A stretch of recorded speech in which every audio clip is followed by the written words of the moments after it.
So there's a lot being made about this bipartisan infrastructure deal that's still being worked on. I told you guys in every segment I've done on it, it's a farce. So just to upgrade our infrastructure, you need about $4.6 or $4.7 trillion. That's just to upgrade. That's not to do the thing that I think we should do, which is make our infrastructure A++, make it the best in the world by far. We're not even talking about that. We're just talking about like fixing the basics. 4.6 or 4.7 trillion. This new infrastructure deal is like 500 to 900 billion, in that range. I mean, it's honestly, it's comical. On its face, it's comical. So if I were Democrats, I would laugh the Republicans out of the room and do a partisan bill and do everything I can to hold Manchin and Sinema. I mean, stuff is clear, right? If you actually believed in things, but they don't, and so here we are. Well, now I can give you some more specifics on this infrastructure deal. A disaster in the making. Critics warn bipartisan infrastructure plan would facilitate a Wall Street takeover. Here we go. So some of this article, I'll just give you the juicy parts. Quote, refusing to touch the 2017 GOP tax cuts for the wealthy and large corporations, a bipartisan group of 21 senators is proposing a series of alternative infrastructure funding mechanisms that critics say amount to a thinly veiled scheme to privatize the nation's roads, bridges, and water systems. Quote, communities across the country have been ripped off by public-private schemes that enrich corporations and Wall Street investors. That's from Mary Grant of Food and Water Watch. Now, by the way, they go on to explain, I believe it was in Australia, they did these public-private schemes, and then it was so bad that they had to reverse it at some point. This is what they point out in this article. They continue and say, in a 2-page memo outlining its yet-to-be-finalized infrastructure plan, the bipartisan group lists public-private partnerships, private activity bonds, and asset recycling as potential ways to finance the package, which calls for only $579 billion in new spending over 5 years. $579 billion. $579 billion. So it's not 500 and 900. It's on the lower end of that. It's 579. By the way, the thing that Australia did is apparently asset recycling. That's the name of the thing they did that they went back on. Quote, our own country's experience shows that transferring control of public infrastructure to private interests is fraught with problems. Such example is the privatization of Chicago's parking meters. In 2009, Chicago signed a 75-year public-private partnership with a consortium of companies for the operation of the city's 36,000 parking meters. The contract required Chicago to raise parking meter fees by 200% to 800%, depending on the area of the city, from 2009 to 2013. They go on to say that privately owned utilities charge about 59% more than public ones. So this is what's in this bill. An attempt to privatize large swaths of our infrastructure and give control over to Wall Street.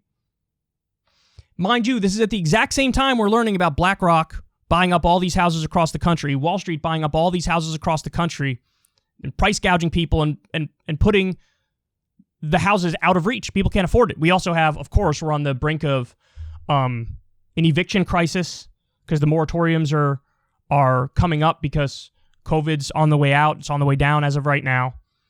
So when it comes to foreclosures, when it comes to evictions, they're going to skyrocket. And the housing market is completely out of whack. It's insanely expensive. I just saw a video yesterday of this house that's going for, I think it's $590,000. I don't remember where it is, but the whole thing's fucking destroyed. The person who lived in it beforehand vandalized the whole property, made it a total mess, smells like piss everywhere, was not taken care of in the slightest, and sight unseen, people are like, I'll pay $590,000 for it. What? I'm telling you, we're right back in a 2008 situation. Subprime mortgage crisis and Great Recession hit us hard. It could be even worse this time around because all the signs are there. The pandemic greatly distorted the economy. We effectively had a depression. A couple stimulus checks helped, but those are sort of running out. Richard Wolff makes a great argument that we do have inflation in the economy, but the inflation is in the stock market. Everything's out of whack.